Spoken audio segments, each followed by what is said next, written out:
What do you think the future's like? Like Josh, Mike, Dan, Dave, Joe, etc. Yeah. Nobody names their kids these names anymore. No. Well, I don't know actually. So What are your kids' names? Yeah, I was just gonna say London and Luna. Yeah. Which are a little bit odd. Mm-hmm. Not like super out there, like Elon Musk naming his kid some unpronounceable thing, but not like a traditional like Carol or I don't know, Lindsay. That's right.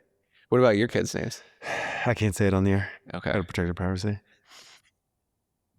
I don't mind. I use them.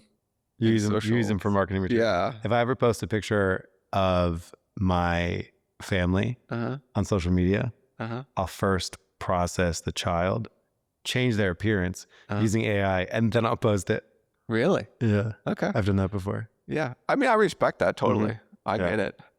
Like, I don't know. I feel like I've kind of just been like, you know what? Like, there's no, I've gone the other way. I'm like, there's no fucking privacy anymore. Yeah. I'm just going to fuck it. But I get it. You know what I mean? So you don't do any offline LLM usage, offline AI usage so that nobody reads your conversations? I'll like occasionally use incognito. Yeah. But I mean, I'm sure that stuff still gets, you know, dialed into me and processed. I mean, like let's say, so I just had wrist surgery, right? Yeah. And like, I'm trying to get organized. I hit my out-of-pocket max on insurance and all this stuff. So I like wanted AI to help me organize all this information. I can't give that to ChatGPT. Yeah. They don't need to. So that's where an offline model comes in. Oh, I see. So you're going to like, so like I can use AI. Like a Mac Mini, build your own little LLM. Already done. Yeah. Already done. Well, I mean, anyone can do it. Right. Anyone can do it. Yeah. I've seen. It's actually really simple. You can use off the shelf. There's a project called LM Studio. You can just download it and then install any model you want. They have like a directory. It'll download to your computer, and then you can like have your own private offline LLM experience. Is the LLM as good as like Opus? No. Or okay. No. But for a lot of times you don't need it. Right. Yeah. Sometimes you don't need like a powerhouse. Right. I mean, for work, I'm still doing. Right. I mean, it's kind of like Google. Like Eric Schmidt came to like, I saw a highlight of him talking one time. This is like a decade ago. And he's like, dude, he's like, we know who you are, where you eat, where you work. He's like, and that's just from like, you know, like what your interests are. Yeah. I mean, it was like crazy. And that's just from like, you wake up, you put your destination in Google Maps, right? And then like, it's pretty obvious you keep going to the same place 5 days a week. That's your job. You know what I mean? So it's just like. We know this as advertisers. Yeah. The level of specification that you could select on anyone is like mind blowing. Yeah. So it's like, that was like 10 years ago. I'm like, I'm sure ChatGPT or Claude like will know people better than themselves someday. Totally. And be able to manipulate and sky it at us for sure. I don't know what can I do, man? Have you done any of that for your own company? Meaning building an AI that knows your company better than you know your own company? I've seen people do that. They're like, oh, I dump all my SOPs and people and just like try to train this AI. And I'm like, I can see the value in doing that. But my problem with AI is I don't think it makes good decisions yet. And what I mean by that is my two problems with AI. One is that it's trained on a massive internet existing data. And what it spits back tends to be the average, right? So if your ideas are below average, I think it pulls you up to average. But I don't think that it gives you unique perspectives. For sure. So that's one problem. So that's why I didn't do it, because I was like, well, if I upload all this, like, is it going to give me a unique perspective on business? I don't think so. And then two, I'm like, well, eventually it should get good enough that it does. But at that point, it'll be probably easier to upload all my shit. Like there's a lot of work involved in like setting all that up and building it. You know what I mean? Like going and pulling all our SOPs, et cetera, and plugging the AI in. So I see that as the future, but I think I'm going to wait. As the owner of an Amazon-based agency, how are you personally using AI? Are we in now? We're in. Okay. As the owner of an Amazon-based. For me personally or my team? For you? For me? I think for me, number one, it's like staying on top of like the changes with Amazon. So I use it to like, hey, like pull marketplace pulse, pull the forums, like figure out what people are talking about, what's happening, so I can stay abreast of things. Like it's really good at knowledge capture and then like summing it for me. What's your AI of choice right now? Where are you doing that? Yeah, Claude Opus 4.8 is my go-to. As of yesterday, Fable. So you open up Claude and you just simply say like, what's the latest on Marketplace Pulse? Like what's going on? And like, what are you looking for? Just like trends, like consumer trends, like seller trends? Yeah, I try to keep it pretty open.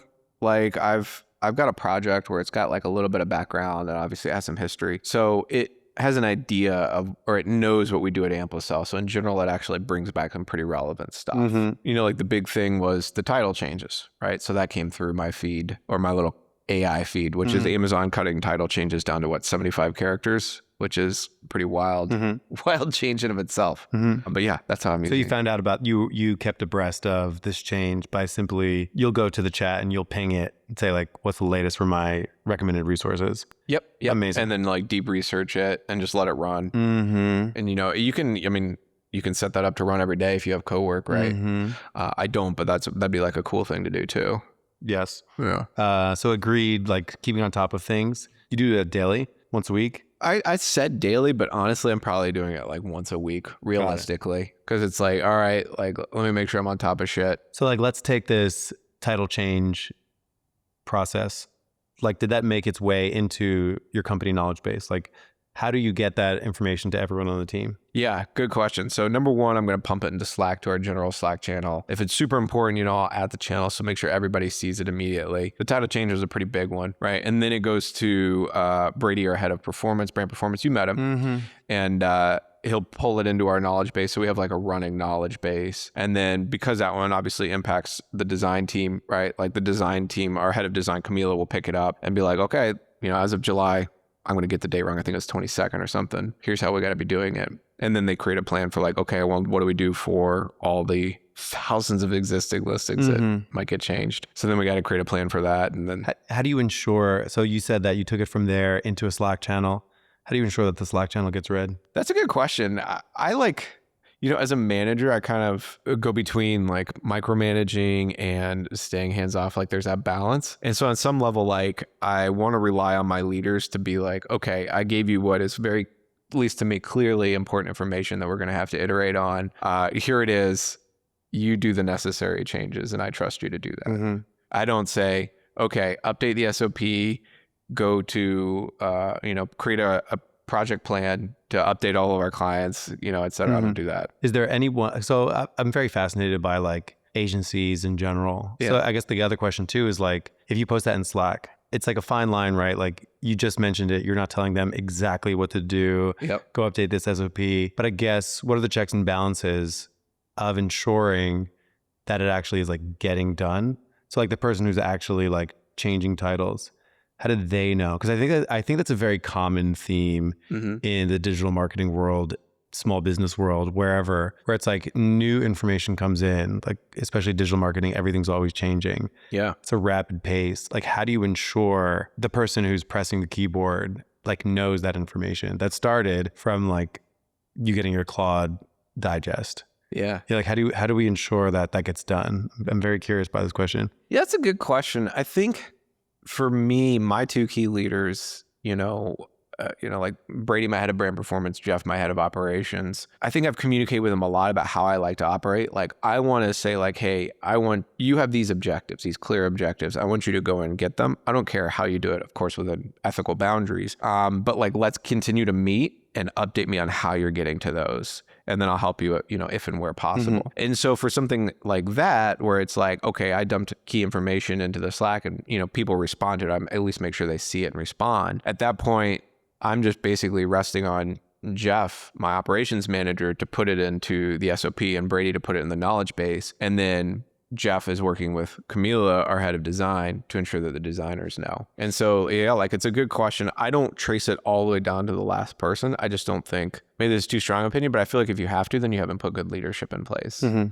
Because let's take worst case scenario, right? Let's say that we make no changes to how we do things. Our clients are going to fall behind revenue wise and we're going to churn clients. And so like, you know, Brady and Jeff both have OKRs, or basically key objectives around like client retention, minimizing client churn, client growth goals. Like we have really high standards for how much growth we want to deliver for clients each month. And so it falls like that's something that's going to be captured in those. That would be kind of delayed, right? I would hope it wouldn't get to that point. But I think at the end of the day, like as long as you stay focused on those and you hire good people that know what to do beneath that, to deliver on that, then I think you've got to go hands off, because there's so much other shit I've got to do, right? Like I'm here recording with you, which is a lot of fun. You know what I think is interesting? I don't know, and you probably have this experience too, and people on your team have this experience too. I think I have a unique glimpse into this because I see hundreds and hundreds of accounts on our platform. And what I would say is that I don't think there's a single agency ever that like you ask them like, hey, what are your standards for like optimal PPC performance or whatever? Like they'll tell you, and then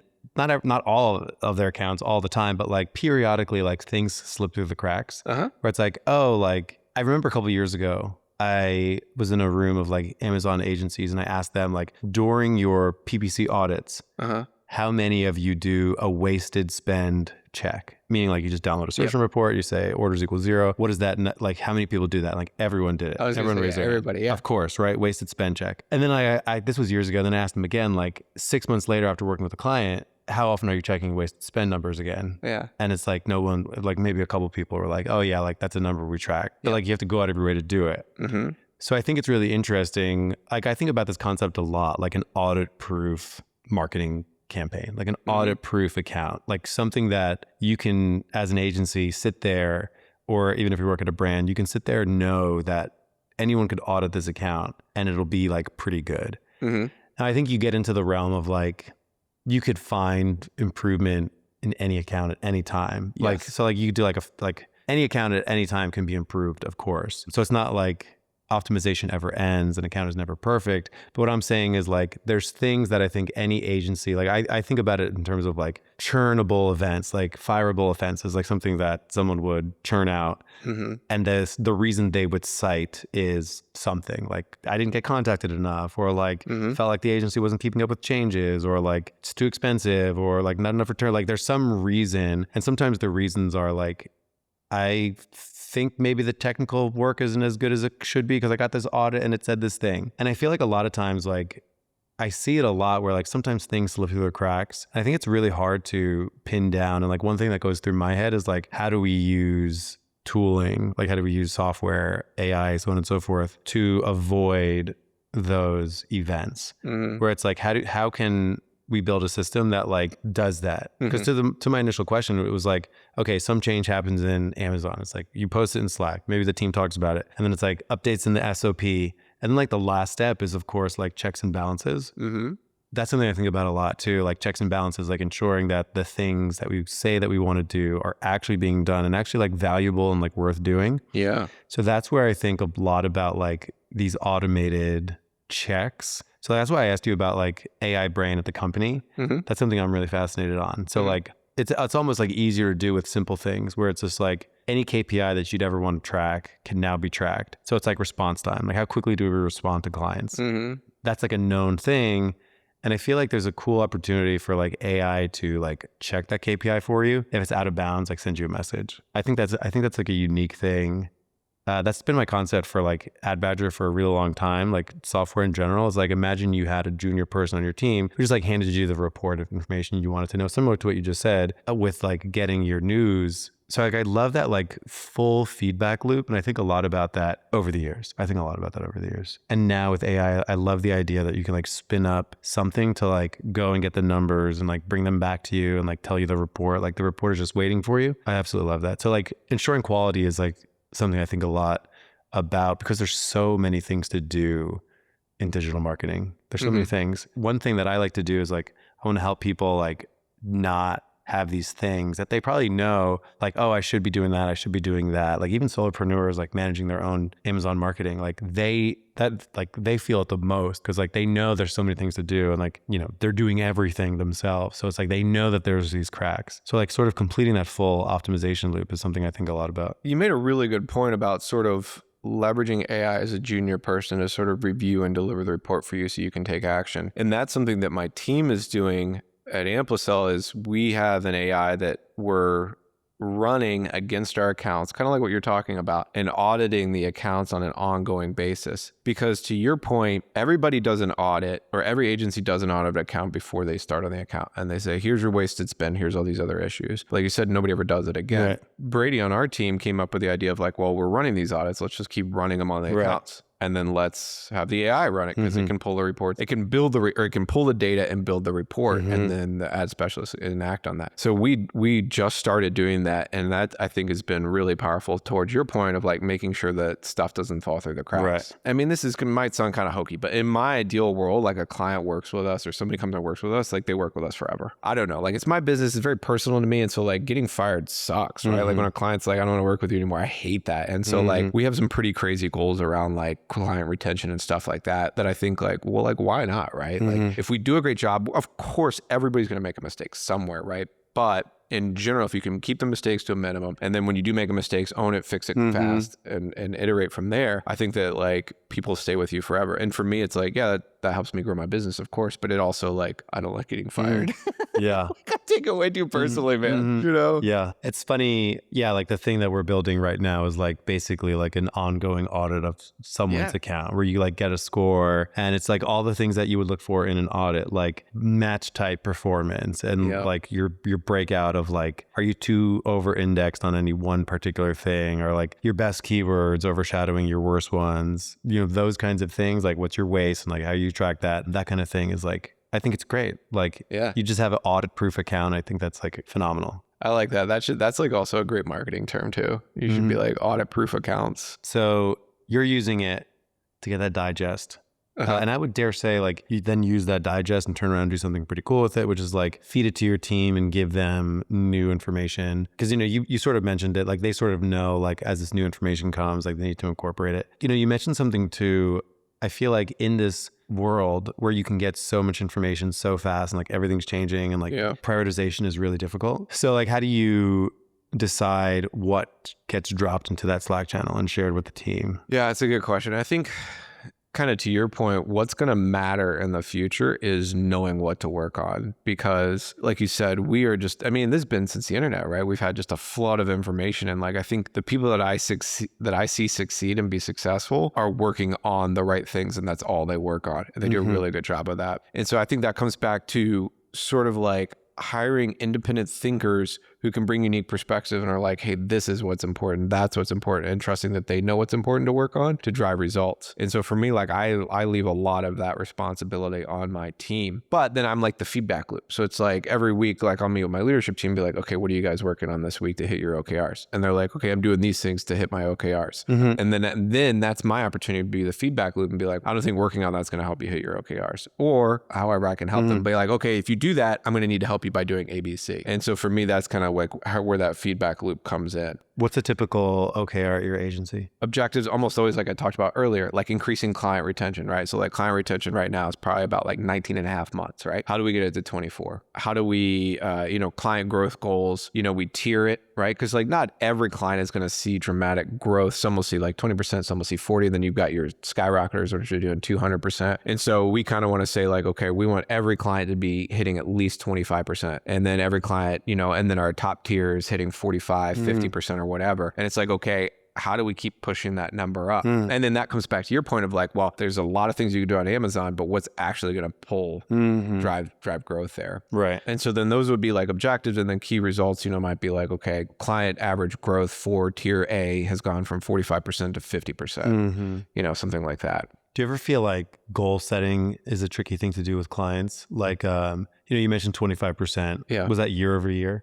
Yeah, just year over year. Okay. Yeah. So like 25% year over year. Do you ever struggle with like clients being unclear about their own goals? Like 25%, what? Volume, profit, ROAS, ACOS, total ACOS, net revenue, like all these different figures. How do you bridge that gap between like what's possible and like what a client is thinking? Every fucking day, man. And this was like the hardest lesson I had to learn at AmpliSell was like early days, 8 years ago, it's like, okay, I'll just take on anybody. Let's grow your account. Now, when we bring people on, it's like, we're lasered. It's like, what do you expect? And then they'll be like, oh, we want revenue to grow. And I'll be like, okay, well, how much? And they'll be like, this much. And I was like, okay, well, how much can I spend to get there? Right? And then they'll give me some margin information. And they'll be like, okay, let's say I spend all that money and let's say I hit your revenue goal, but your net profit margin goes down by 10%. Are you okay with that? No, I'm not. Okay, let's talk. So for me, I'm trying to nail them to the wall on a revenue goal, a margin goal with an ACOS limitation, and any other factors that they might care about, right? Like a new product launch, like does that have to be done? And then being very objective about going back to them being like, okay, here's how we're progressing to your goals, and just coming back to that every time. And then if they want to change them, that's fine. But then going through that same exercise again, it's like, okay, well, why do you want to change, right? Like, what has changed in your business overall that this needs to change, which is fine. But just, we want to be very intentional about goal setting and capturing all the factors that the client cares about, and then driving to that. That, I think, is the number one way that we succeed as an agency on behalf of our clients. Because if I let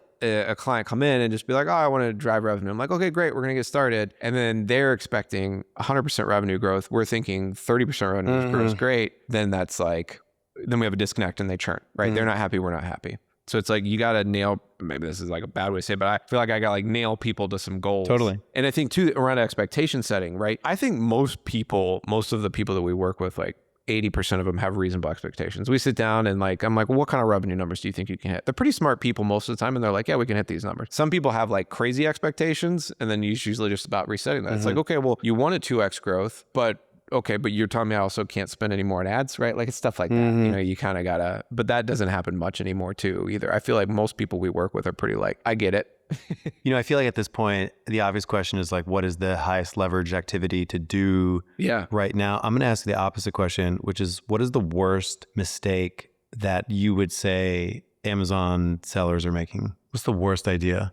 What's the worst mistake that people are making in 2026? I've got one that I'm going to split into two parts. Okay. And it's going to be not killing bad products soon enough. And not getting new products to market. What's that dude's name that runs Ridge the other day? He came out and he had like an X post about it. And he's like, dude, he's like, how many wallets am I going to sell to one person? They're going to buy one wallet, maybe another one as a gift. But he's like, I got to go find something else to sell these guys. And that's like, I see some, you know, some e-commerce leadership that's at companies. It's not always their fault, but it's like, you got to be going back into your product team and being like, look, we need, bring me more product to market. I feel like this is so true. I would say it's like, it's not causation. It's definitely highly correlated. But like the highest growing companies on Amazon are like doing product iteration really well. Constantly. And like the hardest situations to get into is like where someone's like trying to squeeze juice out of a rock, where it's just like, oh man, I've had this product for 6 years and like it's exactly the same and I'm plateaued or declining. It's like, come on. It's like, this is our hero product. It's been our hero product for 10 years. And I'm like, dude, it's a miracle you got it to 10. Like, seriously. We need Hero 2.0 tomorrow. I mean, think about it. Like, you walk into a Walmart, like, and then you walk into a Walmart like 3 years later, like you're going to see different stuff on the shelves. And so I think like that is, I concur. That's like very, I'm going to be like the Subway podcast guy. 100% agree. Do you know that? Subway takes. Yes. I think that's so true. And like, it's really hard to tell people, I find sometimes, where it's just like, they're like, I'm doing this, I'm doing that. Like, what's wrong with my PPC? Maybe nothing.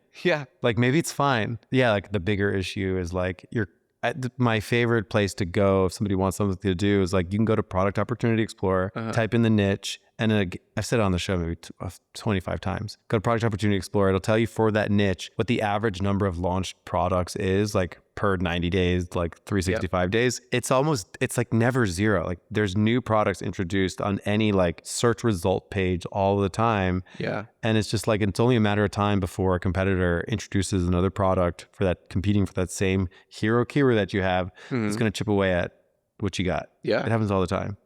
Like you take something like water bottles, like Stanley mugs. Like if you were to go back and look at like insulated water bottle, like 5 years ago, 7 years ago, 2 years ago, 6 months ago even. And now like it would look completely different. Like, I think that's a great example because it's such a boring thing. It's like, is a container, you put water in, you close it up and take it. It's like, how much more could there possibly be? And the answer is like, there's endless iteration. And it's like, that is like the biggest, I agree. And that's become a lot more apparent over the last few years, I feel, as like maybe customers get more selective or like features change or what trends change. But I feel like that's always been true. So I agree. That is definitely the biggest mistake. Just like people like rolling up, I got my product line and that's it. That's like a huge mistake. If you look at like a company, like one of the biggest Amazon sellers, Anker, right? Like they just started out with a power bank. You go look at Anker's catalog now, they sell you fucking everything. Anything that electricity runs through it, they sell it, you know? And it's like they're a beast, and that's, you know. It's the same thing. Power bank category. How much do you think that changes? You plug it in, you get juice out, right? Like, right. Yeah. So I would say that's absolutely like a huge misstep that a lot of brands make. And it's not even like it's not even like a setting or like misconfiguration of anything inside Amazon. It's really just like fundamental e-commerce, right? Yeah, it's true. When you think about it, it's just fundamental, you know, you're building products, you're selling products, you got to build new ones and sell new ones. But it's just something that I feel like gets missed a lot. Like, are we thoughtfully iterating and bringing new products to market consistently and probably on a faster timeline than you think you actually need to? Right. I would say like, I don't know the numbers, but yeah, a lot of successful people that I talk to, they're like calling their bottom 10% and they're introducing new ones like all the time. Yes. All the time, relentlessly. Like they don't get emotionally attached to a product if it's not performing. They just like let it go. Yeah, kill it. I love those clients. Those are our best ones. For sure. And it's sort of like, sometimes I'll get into conversations where a brand is very passionate about their product line. They're very passionate about it and they could tell you the story about it. And then it's almost like Shark Tank where they're like, the shark is like, well, what are your sales? And they're like, well, they're not good. And it's like, your story doesn't matter, unfortunately. Or like you haven't packaged it exactly well. So it's like, you know, under like the endless pursuit of product market fit is something that the most successful people are thinking of. Yeah, it never changes. I mean, you even think about it like as an agency. On the flip side, right? Like I'm running your Amazon channel. I'm not doing the same shit I was doing 5 years ago. If I was, you know, you'd be getting crushed. Right? Like it's a good example. Yeah. Comes back straight to that AI thing. It's like, hey, product titles changes. All right, what are we going to do? Are we going to keep making money for our clients with this new thing? So, you know, it's funny on that note, when GPT first came out, I was like, this is going to kill copy. Or this is going to crush for writing copywriters. Yeah, I was going to kill copywriters and crush it for copywriting. And I remember like using it like day one. We were like, all right, let's start leveraging this in. And clients would come back to us and push back a little bit and be like, hey, this kind of reads like, did you guys actually write this or is this AI? You know, I don't like using AI in our copy and stuff like that. And I got it because some of the copy wasn't bad. We were trying to be very, you know, forward thinking, right? Yeah. And so we obviously modify it, make it better, and push it. But now clients are coming to me and being like, hey, are you using AI? I want you to use AI because I wanted to go, I want more. I wanted to go faster. Same thing with images. You know, now they're like, hey, are you using AI on all these images? Because I want like 50 more images this month. So it's like their perspective is completely shifted. Totally. But imagine if I had been like, no, we're never using AI. We're just going to keep doing this because this is our hero, hero product. I wouldn't be sitting here. Great points. Yeah. So on the flip side, I agree that's the biggest error, the biggest mistake that an Amazon brand can make. What would you say is the highest leverage activity for an Amazon brand to make today? Oh, this is a tough one because I have two instantly come to mind. I'm going to tell you two instantly come to mind. Number one is advertising and number two is off-channel marketing. And there's two really like... I was going to say the exact same thing. Different directions we could go. Let's do off-channel. So one of the things that I've seen shift in Amazon over the last 8 years is... You used to be able to win on Amazon, just on Amazon. Yeah. I could launch something and just win on Amazon. Now, if you want to win on Amazon, you have to be winning off Amazon. You have to have Meta running really well. You've got to have your Google ads dialed in. You got to get on TikTok and start launching TikTok. All of that shit drives to Amazon, and Amazon behaves far more like a demand capture engine than a demand creation engine. And so with our clients, like I'm constantly like, we're constantly checking in with like, okay, how's Meta doing? How's Google doing? How are your other channels doing? Because that's going to impact Amazon performance heavily. You know, it's not everything, but it definitely like... It's the same thing. It's not causation. It's like just heavily correlated, I think. Huge. It's crazy. I would say it doesn't necessarily cause success, but it's just like a brand that gets their stuff together to succeed off of Amazon, which I consider harder than Amazon because it's, you know, just like you said, it's like demand generation. You're generating demand off of Amazon. So like, I think that's generally harder than just like catching the ball that's being tossed to you. It's like, okay, if I can just get in this Amazon ranking, then like the ball will be tossed to me and I'll get a certain percentage of sales. Whereas like going off of Amazon and like running meta campaigns or like, can I like actually like interrupt what people are doing who are not searching and like coming and getting my product? Up funnel is always harder to do than bottom of funnel, right? Totally. So it's the same kind of thing. It's like, I think it forges a brand to like, because again, it's like, do I understand my customer enough to interrupt them in a social feed and actually like get sales from it? Like, do I know my market enough of like what to serve them, when to serve it to them, what's my funnel, what's my sequence to them? I think that's a much harder thing to do than just like catching the ball in an Amazon search result. 100% agree. And like when I'm working with clients and stuff, I mean, like we added TikTok, and we've been doing TikTok for clients, and that is just such a different game than Amazon. It's like night and day. So I would agree with you. I think that's harder to do, that demand gen. But if you're skipping it, you're skipping out on something that you mentioned, which is so important, which is product market fit, right? I think a lot of people, myself included, as business owners, we can lie to ourselves and be like, I've got the best product on market. And if you go out there and you try to generate demand for it and there is none, the market's telling you it's not true. So we can tend to pull back and avoid doing that, because that's going to force a reality. Same thing with me, like, right? I run ads. Nobody clicks on my ads. It's like, well, shit, nobody wants what I'm selling. I thought we had the best Amazon agency out there, right? Yeah. But it's like, well, either I can't communicate it or we don't actually, right? And so it forces me to iterate and get better at one of those two things. Same thing with, like you said, top of funnel. It forces you to face some hard truths about your product or brand that you might not want to, but like you said, you have to. What do you think for an e-commerce agency, Amazon agency, whatever, what do you think the biggest mistake they're making? Like if an Amazon agency or e-commerce agency is listening to this, what do you think the biggest mistake likely is that they're making right now? I don't want to give this one away, but I think under communicating with your clients. That's when we get new clients from other agencies, the number one thing I hear is like, I didn't really know what was going on, didn't understand what was going on. And when I say communication, it's not just like, hey, I'm sending this dude an email every day, or this person, this lady an email every day. It's, do they understand? Does the client understand what you're trying to get and understand what you're doing and why, and buy into it? That's what I mean by communication. That if you can nail that and nail it as a process, what's your team's communication stack? Like, how do you engage and interact with your clients? Yeah, so we're doing, meetings, of course, because people like to feel seen and heard. How often? Usually weekly, sometimes bi-weekly. Usually bi-weekly with our longer term clients that we built a lot of trust with. Bi-weekly meaning every 2 weeks? Yeah, twice. Got it. Yeah. Sorry, like every other Monday.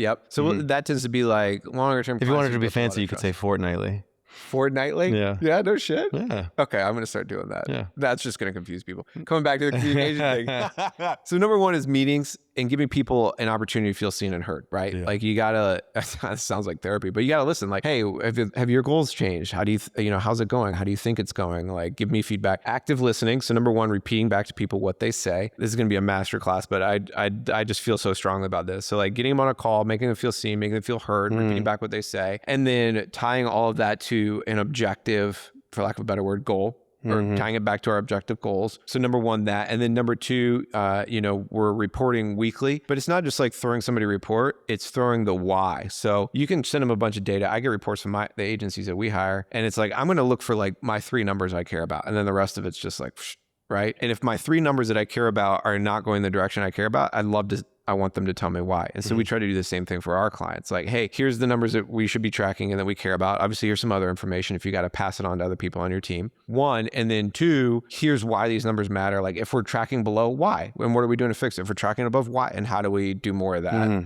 Right? And I think that if you do that, I think clients will stick with you forever. Agreed, yeah. It's just like... What do you think is harder for an agency communication or like the actual like marketing for the client, like the service or the communication? I think client management, so to speak, is the hardest thing when running an agency of any type, I would guess. We do Amazon and TikTok, and we work primarily with e-commerce leadership. So I know what those people are like, but I would say like managing them is the hardest part of running an agency. It's nothing against them, because you got to put yourself in their shoes, right? Like they've got to report up to a board. They've got to report up to the CMO. They've got, different stakeholders with different competing goals, right? The CEO is like, hey, why aren't we on TikTok? And you're an e-com and you didn't even get a budget for it this year. And you're like, well, I didn't get the budget, so then you got to go to the CFO and see if you can carve out some budget. So it's like understanding those people intimately, putting yourself in those shoes. So it's like, if they come to the call frustrated, if they come to the call with changing goals, it's not like they're, always, quote unquote, being unreasonable, right? It's like, well, they've got competing stakeholders they've got to please, and thereby we've got to please, or at least enable our people to please. I thought about, this is something I thought about a lot. Because like I said, it all comes back to, I don't like getting fired. I take it personal. My wife would tell you, every time it happens, I'm always like, I go talk to her about it. I'm like, baby, we got to talk. I'm a failure. We lost a client. It's tough. It's really tough. Yeah. Do you guys do postmortems if you do lose the client? Yeah, we try to. One of the things that I find with postmortems is like nobody wants, or very few people fire you and are assholes about it, right? Or at least that doesn't really happen to us much anymore at all. Meaning a postmortem with the client and a postmortem internally. Yeah, so like a postmortem with a client. Presumably you go to a client, you're like, okay, you fired me. Why did you fire me? Yeah. Right? Well, 99% of the time you ask that question, they're going to just say something like, oh, you know what? Budget shifted. Generic. Yeah. It's hard to get good feedback. Yeah, they're going to give you something vague because they want to be nice, right? They don't want to be a jerk. So what we try to do, so I don't get a lot out of that. More so the postmortem happens internally of like, okay, we were setting these objective goals. Did we hit them? If we did, okay, great. What then we usually look for was there a new person or a new stakeholder that entered that had competing goals. Almost always it's something shifted internally at the company that basically drove it. Like a new CMO came in and had an agency that they preferred working with, right? And they brought their agency in. Stuff like that. So those kind of things, like I still don't write them off because I'm like, well, why are we not BFFs with that CMO? So now when new stakeholders come in, I try to get them on a call like as soon as I hear about them coming in. Because a lot of times you won't even know, but it's like, oh, you hired a new CMO? I want to talk to him. Let me talk to him, right? Because like I want to know what that person's goals are that they're going to push down. Right. I like the mindset, like always going to be some things technically outside of your control, but it's like, well, why couldn't we control it? Like, why couldn't we influence it? Yeah. And then, so you do a postmortem. I would say it's difficult to get feedback along the way too. Like, do you send out surveys to your clients to like get feedback? Like, do you have any like kind of pulse check? I'm asking for my own ideas too of like getting feedback, like letting people know like how hard you're working for them. Like these are like hard things to do. Mm-hmm. That is a great question. I have a strong opinion on that. So, and I could be totally wrong. So I think that, what's that score that everybody likes to use where it's like, will you refer me? NPS, Net Promoter Score. How likely are you to refer me to your mom? Yes. Yeah. I think for agencies, NPS is bullshit because number one, nobody wants like more time taken out of their day. Right. And so number one, you're asking a client to do something. Number two, it's almost always a binary thing. Well, I guess I generally think like, it's like, yeah, we like you. You're doing a great job. Like things are going well. There's, we love you. Everything, like we fucking love you. Everything's going awesome. We're so glad we partnered with you. And there is, we're unhappy. We're going to fire you. Right. It's really those three. And so I kind of like, that's kind of where we sit. I want everybody to be in love with us. Right. And I never want anybody to be fired with us. Sometimes things are going to be going just okay because of things like coming back to it internally, like their best products went out of stock. They're not going to be happy. You know what I mean? We're not happy either. Sales, it's not our fault. Sales start to lag. And, that's kind of that scenario where they're sitting in that like, hey, you guys are fine. We're not, super stoked, but it's not really your fault. We're not super stoked. So I try to get them all the way up into 3 whenever possible, but understand that we'll bounce between 2 and 3. But you never want a 1, right? Where they're like, we're unhappy, we're firing you. But the other question you asked was, well, how do you know that? And I think for me, it's like, I will randomly just call clients out of the blue and just be like, hey, John, how's it going? Or hey, James, how's it going? Just like, and just start talking to them. Like, I don't want it to be like, hey, I'm here to survey you on the phone. It's just like, hey, how's the wife? How's the kids? Like just building relationship with people and then opening up a space for people to tell you how they feel. Because they will, right? Like if you call them and start talking to them and stuff like that, if they're pissed, they'll tell you they're pissed. If they're happy, they'll tell you they're happy. You can obviously steer the conversation that way. But then I encourage my brand leaders to do that as well. So like Brady to just like, hey, get on calls with clients, And so we have a little cadence where we'll just randomly call clients and check in. One thing that I've been thinking of a lot is like, using AI to do checks and balances. Yeah.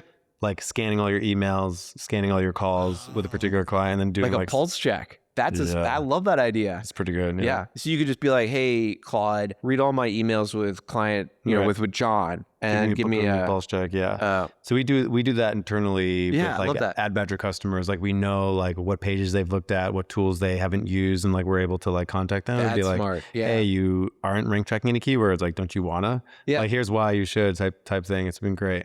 That is awesome. That's really brilliant. I love that idea, especially with the page navigation, because you can see what they're using and what they're not using. I wish I had something like that for the agency world, right? That's really smart. Right. Just like sentiment. I mean, sentiment analysis of like, what is this person feeling? What are their, that's a known thing. And yeah, like you just have to tell it to like check the emails. That's smart. I'm going to steal that. Right 100%. Amazing. I'm going to, and here's how I'm going to steal it. I'm going to send this recording to Brady. Like, Brady, hey, do you hear the sentiment analysis thing? Yes. Take care of it. Start doing it. Amazing. And what he knows, so he knows me well enough. And I think this comes back to like just being really communicative with your leadership. He knows me well enough that I'm going to want to hear that back. Cool. So I'm going to want to hear that back. And so in 2 weeks, he's going to come back and be like, hey, I set it up. Here's what we're getting out of it. Right on. I'm stealing that totally. Amazing. And then using this as a note taker. There you go. There you go.